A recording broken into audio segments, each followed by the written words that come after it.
Hi, welcome to Mary's Village Style and welcome to my kitchen. I'm very excited today.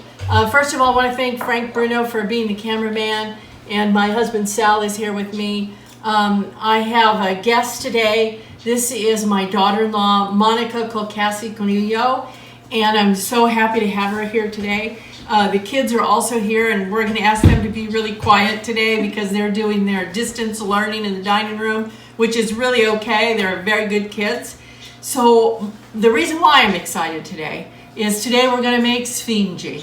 And Monica is the Sfingi expert. Woohoo! You are. But the first thing I want you to do is I want you to like our page, follow our page, and share our page. When you share our page, we build our following. So we really want you to do that. And if you're on Instagram, we want you to go and like us, follow us on Instagram. And if you want to see the full videos and you can't find them on Facebook because they roll around or wherever they go into the internet, I don't know, you can go on YouTube. And on YouTube, it's Mary's Village Style.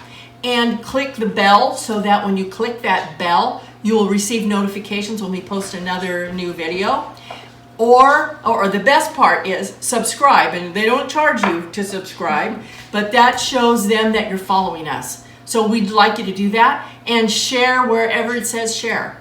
The more people we get, the better it's going to be, because we're trying to promote our culture and bring the recipes to you that are from our past. The recipes that our grandmothers prepared for us, our nanas. And that's why we're here today with Monica, because my grandmothers, and I want to give you a chance to say something to the camera because I just keep talking. So, you know, I'm very grateful that you came today to do this. To me, you're the Sfingi expert. And my grandmothers, my Nana Mary used to make Sfingis, but they were different type of a Sfingi. She used to put raisins in it and cream of wheat in it.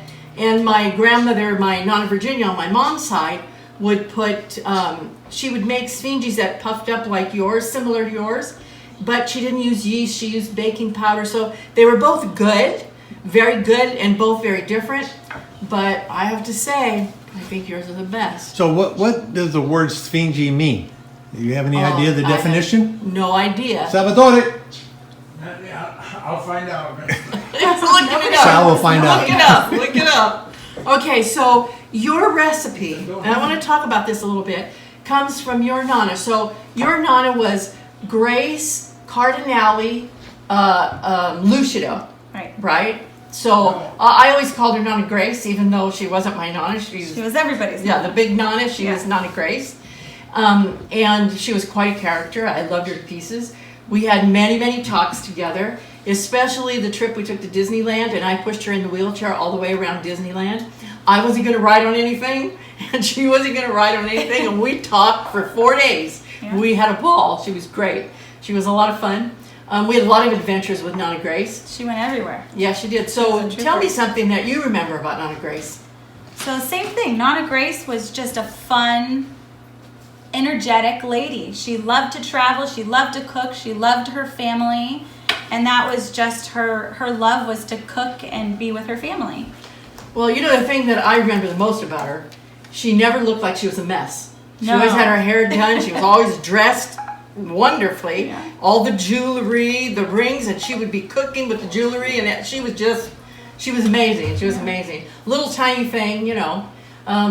She lived to be, 95, 96, 95, you know. Yeah. I remember towards the end, I was babysitting the kids. I don't know where you were, and she was with me when you guys were in Chico. And this was, you know, towards the end, I don't know, maybe the last year or whatever. And we'd be talking, and all of a sudden she would say, I don't know how old I am. And I said, Grace, you're 95. She goes, really? Am I really 95? She was just a trip. I just had a ball with her. She was a lot of fun.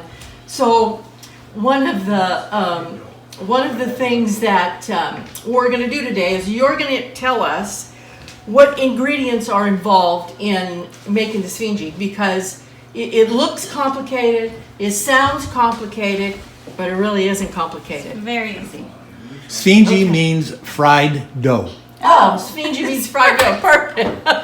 Now you know why. Thank you, Sal. That That's was good. what it Thanks, is. Sal. It's fried dough. Okay, so I'm going to let you run through the ingredients and how much, the quantity of the ingredients. Okay. So that we can tell everybody that just from looking at this, and I made these once or twice, and they were not as good as yours. You just have the magic touch. But there, you can see there's hardly any ingredients to very make it. easy. And it's all stuff that we have in the house. So I'm going to let you describe what the ingredients are. So it's a 1.25 cups of warm water, a teaspoon of sugar, a teaspoon of salt, an egg, a tablespoon of butter, and about 2 1/3 cups of flour. And your yeast and your Orange zest, or right? lemon zest. Orange or lemon zest. Okay. So what we're going to do now is, Monica, we're going to let you put it together. You're going to do the cooking, and we're going to see how this comes out. Okay. So we're going to follow your lead. You tell me what's going to Okay. go first. Okay. So you're going to put how much water? 1.25 cups. 1.25 cups. And is this cold water or It is warm water. warm water? Is it warm water? Yeah, it's warm. I don't know. I make bread and it takes me about 5 minutes to figure out if that water is warm enough or cold Well, enough. if it's too hot, then it doesn't. Then it cooks the yeast, and you just want it to dissolve, Okay. right? So you put the yeast into the water, and what are we going to do here? Just wait for it? I or- just kind of let it do its thing. Okay. You could take a little So- spoon, I guess, if you wanted, and mix it up, but I just usually just leave it. So you're just watching the yeast dissolve, and hopefully it's going to bubble up or... It all kind of comes together, and you'll see it won't float as much, and it'll just dissolve. Oh, okay. So you're just dissolving the yeast. Okay. So it's just, we'll get it off the side here, but it went from white to like a milky color, right? Right. And that's all you do with it? That's it. Okay. All right. Okay. And then you just dump everything in. Really? Sugar, salt, melted butter, You're probably going to need this.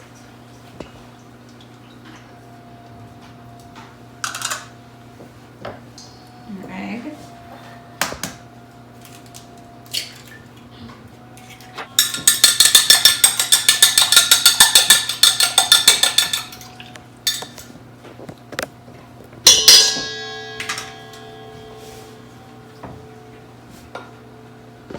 okay, we're gonna zest our orange. Okay.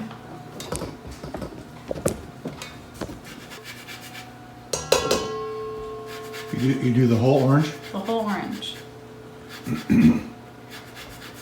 So the Sfingi has a orange flavor to it. It does have that. You don't really taste It's very it though. light. Okay, It just, instead of putting some vanilla in it or whatever, got it. just to take the flowery taste out of it. Okay, let's look. So you just dumped it all in there. Okay. The zest, the sugar, the salt, the butter. So it looks kind of milky and okay. All right. And then we just add a little bit at a time. It doesn't all go at the same time. Okay, you add the flour a little bit at a time. Probably about a cup at a time. Okay.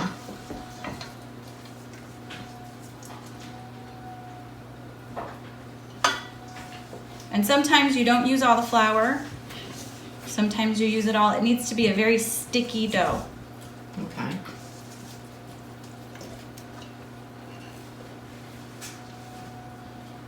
You don't want it to be dry at all.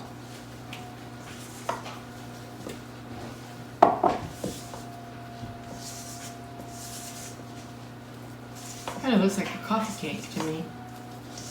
You know? Don't make coffee cake.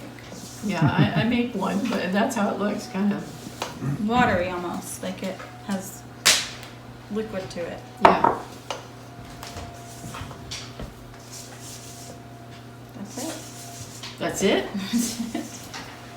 Okay, so there's a little bit of flour on it. You can see that. There's a little bit of flour left, but it's mixed. I mean, okay. Now, are you going to knead this? What do So you I do? just, with the spatula, I just go over it a couple times. It's kind of like kneading it, I guess. but it's so sticky, I don't do it with my hand. Okay, so you're just mixing it like it was a coffee cake or a cake. Yeah. Okay, all right. So you're gonna do that what? About how many minutes. times? A couple minutes. And then we put it or we leave it to the side and let it rise. Nana Grace used to wrap it in blankets, and she used to put it in front of the fireplace and seal it up like a baby and let it rise all morning, and then we'd have it for Christmas Eve. Yeah, but what we're gonna do today is we're going to put a lid on this and put it in the oven on the proof mode and put it in there for a couple hours. You know, proof mode is 100 degrees. And if you have a regular oven, I don't know if you can even do that. I don't think you can get it that low. But you can also just cover it with some wax paper and a couple of towels and just set it to the side and wait till it doubles in size. So this is what it looks like. It doesn't look like a bread dough. It looks more like a batter type dough. Like I say, like some of the coffee cakes that I make. And you probably have a half a cup of flour that you didn't use, right? Okay, so we're going to cover this up and see if it comes to the top, see what happens. Okay, we'll be right back. Okay, so we've heated up about a half a gallon of canola oil. That's what we're going to use today. You could also use peanut oil, but we have some kids that are allergic to peanuts, so we use canola oil. And Monica's going to spoon the Sfingi mixture into the oil.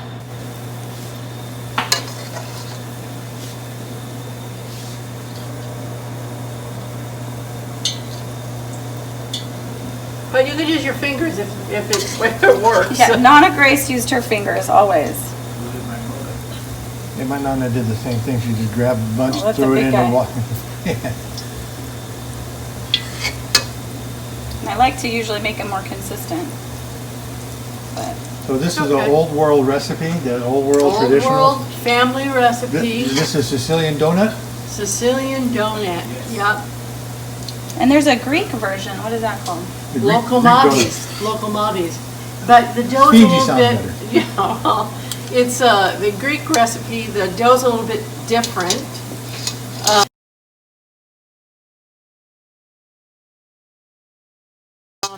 And they make a ball out of it. They make little balls, and they just squeeze it through their hand and pop up a little ball. So the dough is a lot more drier than this. This is more of a batter, where the Greek one is a little more like bread dough. Delicious, though. Very light and delicious. And they brown them in the oil. It's delicious. And they put honey on it, and they put a little Put honey chopped on everything, walnuts. don't you? Yeah, yes, we do. So I like these with honey on them too. So, but this looks terrific. That's good. Nice and light, very pretty. You cook them until they get brown. This is golden brown. Golden brown. When they're too dark, they're a little too crunchy. And then the center of it is like a Soft, donut. yeah. Soft.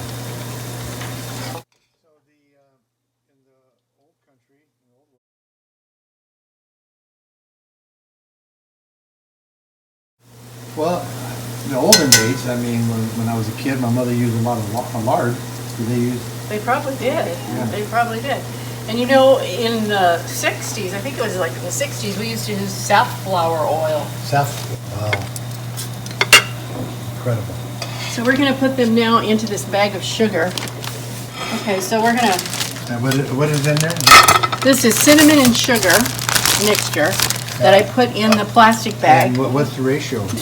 50-50? Oh, no, it's more Sugar. more sugar than cinnamon. 3/4 and 1/4 maybe. Just whatever you like, you know, whatever you like. And we're going to, and they're hot, so we want the sugar to stick. So I'm going to get another spoon out of the drawer here.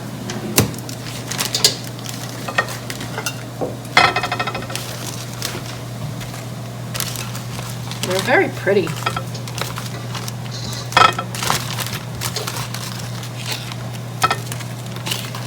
I can hear it. They Crunchy, huh? yeah, well.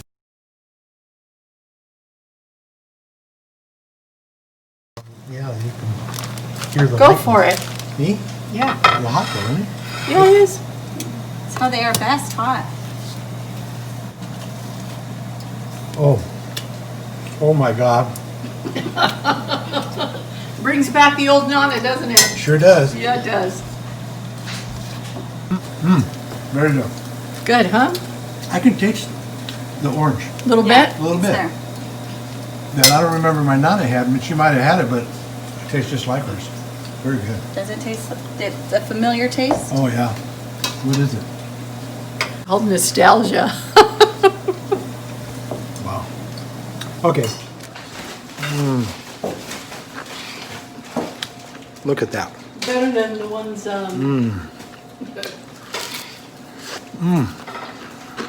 Just like Nana made. Okay, so we finished frying our Sfingis. We put them in the plastic bag with the cinnamon and the sugar, and that ratio is however much cinnamon you like. Some people don't even like cinnamon. You can just put sugar. And I left some here without any cinnamon and sugar because the Greek side of me likes the honey. So this is our Sfingi. It's very simple, really very easy. Monica's an expert at it. We were just discussing our issue on Christmas Eve is when we usually make these, or Monica makes them. So what's our issue with Well, our issue is we're so exhausted at the end of the night that we either forget to fry it, make it and forget it, or we just don't get to it. So we were just talking, we need to come up with another time where we could enjoy this and Yeah. everybody's together and it's not... We need you know, to Christmas choose Eve. another holiday that we can use this as a dessert. You know, nowadays we have so much dessert on Christmas and Christmas Eve that we really don't need a Sfingi, you know, we really don't need those extra calories. We have cheesecake and whatever you can think of, cannolis. But we try to do it every Christmas Eve to remember our family from, because this is our traditional dessert. And it's really best when there isn't any other dessert and you make this, and so it's terrific. So if you have some kind of a family dinner, any kind of a get-together with your friends, this is really the best way to go, you know, to enjoy it. So, okay, so here are our Sfingis again. We did some with cinnamon and sugar, and we did some with honey. You can just plain with honey. You can do just plain sugar. And then we did some because Frank Bruno had a memory of his grandmother doing it with powdered sugar on it. So what did you tell me about the green stool that your grandmother had? Yeah, my grandmother had there was a green stool that was made by my Uncle Lefty DiMaggio. I used to go into her house, and I'd go to her house, and she had all this Sfingi dough sitting in a bowl with a towel over it on this green bowl. On the green stool. And I would lift it up, and I would see this dough, and then she would grab some and put it right into Oh, wow, what a great memory. It's Oh, great. yeah. So give it a try with powdered sugar. Good memories, right? Good. Excellent. Yeah, she does a great job with this. Great job. The other thing that Sal was telling me, my husband was saying that in Isola della Femmini, when he was a kid, they had, on Christmas Eve, they would have fried cauliflower, which we've done a video on that, and we've updated how to make it. And they would have Sfingis. And they would play Tumbola, which I guess is like bingo, I guess. And at midnight, they would go to church, and that would be their Christmas Eve. So very, very But good again, memories. we need to stress, this is not just a holiday dish. You can have it for Right. a lot of different occasions, Yeah. or just have it as a dessert. Yeah, in the wintertime when you do it, it's so good right when it's hot. You know, I wouldn't eat it cold really so much, but it's a delicious, simple, and inexpensive because you saw the ingredients. There's hardly any ingredients in it.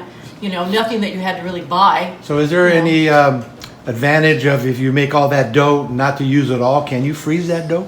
No, not really. I don't think so. I think it's going to You deflate. you make yeah. it and you have to do it. You have Yeah, to. and this recipe that Monica showed us today made about a dozen, two dozen Sfingis, and some of them are big, you know, and Very some of good. them are small, but there's about 2 dozen of them. So that's just enough to get the taste of making the Sfingis, and you don't have a whole bunch left over. So if you want to double the recipe, if you have a big group of people, you know, these will go fast if you have four adults in the room. Yeah. You know, so Very okay, good. thanks very much. So I want to thank you for coming today and doing this for us. This is terrific, and enjoy your Sfingi.